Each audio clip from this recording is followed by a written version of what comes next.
Hi hello नमस्कार, मेरा नाम है अनंत कुमार अग्रहरी और आप लोग देख रहे हैं अनंत एजुकेशन। आज मैं आप लोगों को नाउन के बारे में बताऊंगा। नाउन क्या है, नाउन की परिभाषा क्या है, नाउन के कितने पार्ट हैं।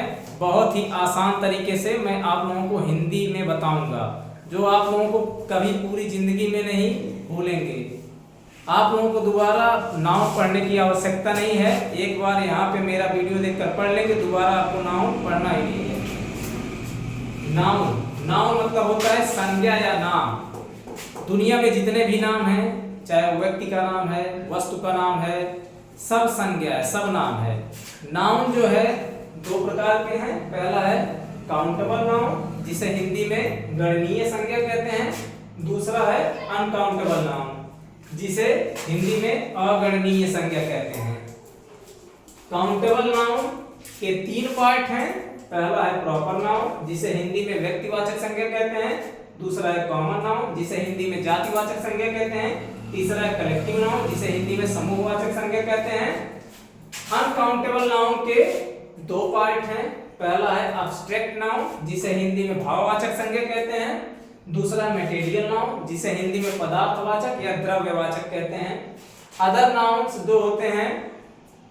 पहला है कॉन्क्रीट नाउन, जिसे हिंदी में ठोस संज्ञा कहते हैं। दूसरा है कंपाउंड नाउन, जिसे हिंदी में मिश्रित संज्ञा या अयौगिक संज्ञा कहते हैं। नाउन मतलब नाम होता है, कोई भी नाम हो, दुनिया का कोई भी नाम हो, ये सभी पूरे नामों को दर्शाते हैं। ये नामों के अलग अलग कैटेगरी होते हैं, इनको पार्ट बाय पार्ट में कर दिया गया है। अभी से आप लोग नोट कर लीजिए। अब नाउन का डिफिनेशन देख लेते हैं। डिफिनेशन है a noun is the name of person, place और थिंग्स। नाउन है नाम, कोई भी नाम है। देखिए अ नाउन, नाउन इज है द नेम, नाम ऑफ पर्सन, व्यक्ति का, प्लेस स्थान का, और या थिंग्स वस्तु का। यहाँ देखिए राम एक व्यक्ति है, गोरखपुर एक प्लेस है, एप्पल एक फ्रूट है, पुष्पा एक पर्सन है। यहाँ कहना ये चाह रहा है नाउन कि वो कोई भी हो दुनिया का, चाहे वो व्यक्ति हो, चाहे वह वस्तु हो, चाहे वह फल हो, चाहे कोई जानवर हो, सब नाउन है। आप लोग इसे नोट कर लीजिए। अब देखिए काउंटेबल नाउन का जो पहला नाउन है प्रॉपर नाउन, जिसे हिंदी में व्यक्तिवाचक संज्ञा कहते हैं, उसका परिभाषा हिंदी में देख लेते हैं, क्योंकि इंग्लिश में बहुत लोग नहीं समझ पाते हैं, इसलिए मैं हिंदी में आप लोगों को बता रहा हूं, ताकि आप लोगों को पूरी जिंदगी न भूले। जिस नाउन से किसी विशेष व्यक्ति, जानवर, वस्तु या स्थान का पता चलता है, उसे प्रॉपर नाउन कहते हैं। मतलब जो खास रहे, विशेष रहे, वह प्रॉपर है। जैसे राम से पता चल रहा है कि हम किसी खास लड़के की बात कर रहे हैं। गुड़िया, जो गुड़िया है, उससे पता चल रहा है किसी हम खास लड़की के बारे में बात कर रहे हैं। बनाना से पता चल रहा है कि हम किसी खास फल के बारे में बात कर रहे हैं।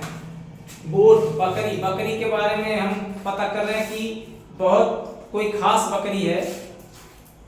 इंपॉर्टेंट पॉइंट जो प्रॉपर नाउन का होता है वह यह है कि प्रॉपर नाउन का जो पहला लेटर होता है, जैसे कोई सेंटेंस हो, उसमें हम किसी प्रॉपर नाउन को लिख रहे हैं, तो प्रॉपर नाउन का जो पहला लेटर होता है वह हमेशा कैपिटल लेटर रहेगा, चाहे वह शुरू में हो या बीच में हो या फिर लास्ट में हो। आशा है आप लोगों को समझ में आया होगा। इसे आप लोग उतार लीजिए। तो काउंटेबल नाउन का जो दूसरा नाउन है वो है कॉमन नाउन। कॉमन नाउन को हिंदी में जातिवाचक संज्ञा कहते हैं। जातिवाचक संज्ञा का अर्थ होता है जो किसी भी व्यक्ति का या वस्तु का पूरे जाति का बोध करा देता हो। जाति से हमें मनुष्यों के जाति पर निर्भर नहीं भी होना है कि फलाने बनिया है, वो यादव है, ये जाति नहीं, हमें वस्तु और व्यक्ति के जाति से मतलब है। कहने का तात्पर्य यह है कि जैसे बॉय मतलब होता है एक लड़का। जैसे कोई लड़का रास्ते से जा रहा है, जैसे हम उसे कह सकते हैं लड़का रास्ते से जा रहा है। कंफर्म नहीं है कि कौन लड़का जा रहा है। गर्ल मतलब लड़की, लड़की नाच रही है, कंफर्म नहीं है, पता नहीं चल रहा कि कौन सी लड़की के बारे में बात हो रही है। फ्रूट वह फल खा रहा है, इससे पता नहीं चल रहा है कि वह कौन सा फल का खा रहा है, कंफर्म नहीं हो रहा है। एनिमल, एनिमल हमारी तरफ आ रहे हैं, कौन से एनिमल आ रहे हैं ये कंफर्म पता नहीं चल पा रहा है। मतलब कि कॉमन नाउन हमेशा व्यक्ति का या वस्तु का जाति बताएगा, ना कि उसके बारे में बताएगा। ये कंफर्मेशन नहीं देगा, पता नहीं बताएगा कि कंफर्म यही है। इसे आप लोग नोट कर लीजिए। आएगा तो अब हम लोग कलेक्टिव नाउन के बारे में पढ़ेंगे, जिसे हिंदी में समूहवाचक संज्ञा कहते हैं। कलेक्टिव नाउन मतलब होता है ग्रुप।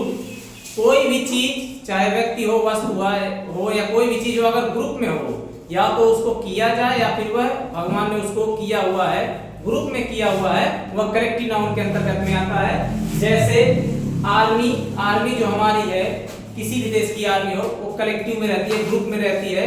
अगर ग्रुप में नहीं रहेगी तो वो आर्मी कैसी? क्राउड, भीड़ जो होती है, वो जब कई सारे लोग इकट्ठे होते हैं तो उसे क्राउड बोलते हैं, भीड़ बोलते हैं। क्लास, क्लास जो होता है उसमें कई सारे बच्चे पढ़ते हैं एकजुट होकर, वो भी ग्रुप में रहते हैं। तो कहने का मतलब यह है कि कलेक्टिव नाउन वह है जो किसी ग्रुप के बारे में बताए, यह बताए कि कोई व्यक्ति हो या वस्तु हो, वह एक ग्रुप में है। आशा करते हैं आप लोगों को कलेक्टिव नाउन समझ में आ रहा होगा। अब आप लोग इसे नोट कर लीजिए। अब हम लोग काउंटेबल नाउन के बारे में जान लेते हैं। मैं आप लोगों को शुरू में ही बताया था, काउंटेबल नाउन मतलब होता है जिस नाउन को हम गिन सकते हैं, वो काउंटेबल नाउन के अंतर्गत आता है। जैसे राम, राम को हम गिन सकते हैं कि राम एक है। बॉय, जितने भी लड़के हैं हम गिन सकते हैं कितने लड़के हैं। क्राउड, भीड़, भीड़ कितनी है, भीड़ को हम गिन सकते हैं। तो जिसको भी हम गिन सकते हैं वह काउंटेबल नाउन, गणनीय संज्ञा के अंतर्गत आते हैं। आशा है आप लोगों को काउंटेबल नाउन समझ में आ गया होगा। अब आप लोग इसे नोट कर लीजिए। अब आते हैं अनकाउंटेबल नाउन को भी समझ लेते हैं। अनकाउंटेबल नाउन मतलब होता है अगणनीय संज्ञा, मतलब जिस संज्ञा को हम न गिन सके, जिस नाम को हम न गिन सके, उसे अनकाउंटेबल नाउन कहते हैं। जैसे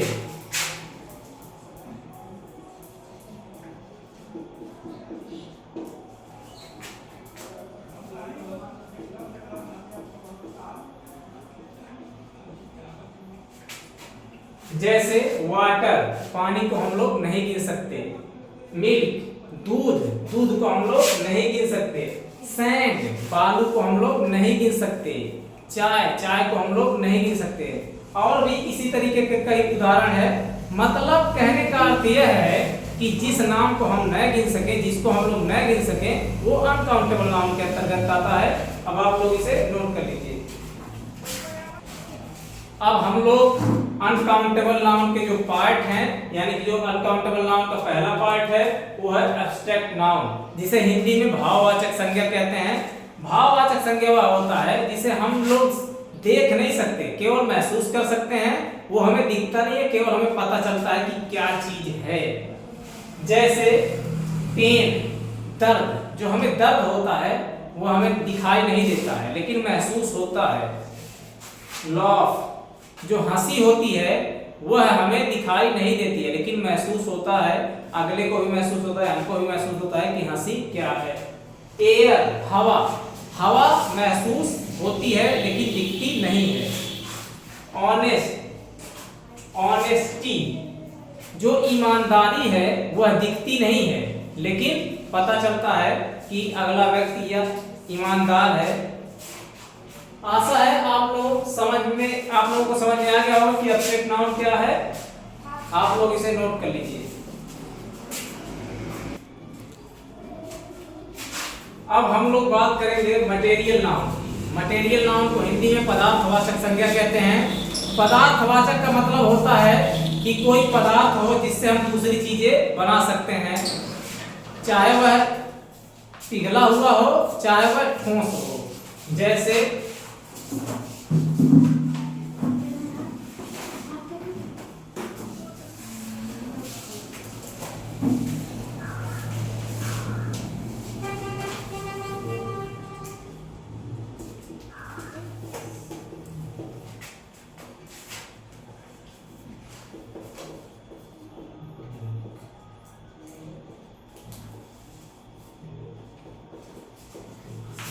देखिए यहाँ पे गोल्ड, सोने को हम लोग पिघलाकर कुछ बना सकते हैं। सिल्वर, सिल्वर एक पदार्थ है, इसको भी पिघलाकर कुछ बना सकते हैं। मिल्क, दूध से भी हम कई सारी वस्तुएं बना सकते हैं। वुड, लकड़ी से भी कई सारी वस्तुएं बना सकते हैं। ये सभी पदार्थ हैं, ये सभी निर्जीव पदार्थ हैं, इससे हम दूसरी वस्तु बना सकते हैं।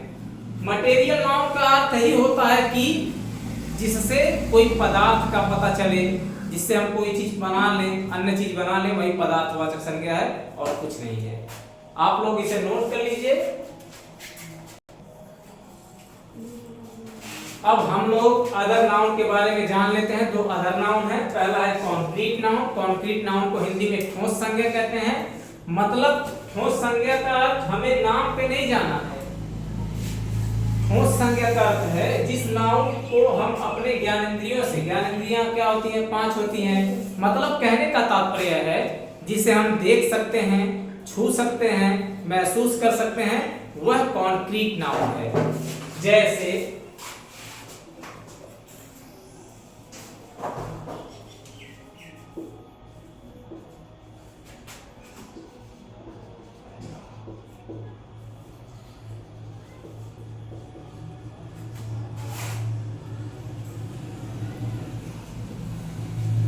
यहाँ देखिए राम, राम को हम देख सकते हैं, राम को हम छू कर आ सकते हैं। बुक, बुक को भी हम देख सकते हैं, बुक को भी छू सकते हैं। वाटर, वाटर को भी हम छू सकते हैं, वाटर को देख सकते हैं। और भी इसी तरीके के कई उदाहरण हैं। कहने का अर्थ यह है अपने ज्ञानेंद्रियों से जिसे हम पहचान सकते हैं, किसी नाउन को हम देख सकते हैं, सुन सकते हैं, खा सकते हैं, उसे हम कॉन्क्रीट नाउन कहते हैं। अब आप लोग इसे नोट कर लीजिए।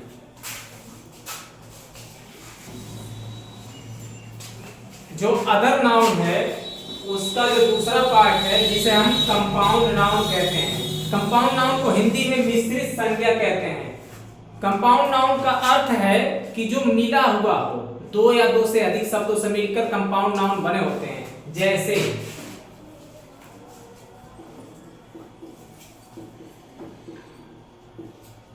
आइसक्रीम, आइसक्रीम को देखिए, आइस एक अलग शब्द है, अलग वर्ड है, क्रीम एक अलग वर्ड है। यहाँ पे देखिए 2 अलग अलग वर्ड से मिलकर आइसक्रीम बना हुआ है।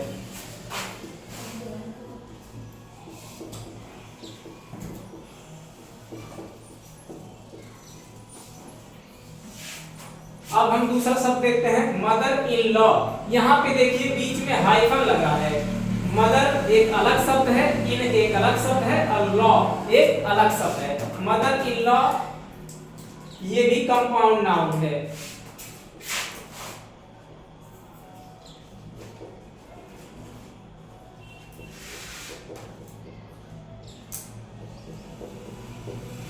गर्लफ्रेंड, गर्लफ्रेंड भी कंपाउंड नाउन है। क्यों? क्योंकि गर्ल एक अलग शब्द है और फ्रेंड एक अलग शब्द है। कहने का अर्थ यह है जो 2 अलग अलग शब्दों से मिलकर बना होता है उसे हम कंपाउंड नाउन कहते हैं। आशा करता हूं आप लोगों को सभी नाउन समझ में आ गए होंगे। अगर ना समझ में आए तो एक बार वीडियो को फिर से देखें। अगर कोई दिक्कत हो आप लोगों को तो आप लोग कमेंट करके पूछ लीजिए। अगर आप लोगों को वीडियो अच्छा लगे तो कृपया मेरे चैनल को सब्सक्राइब करें, लाइक करें और शेयर करें। धन्यवाद।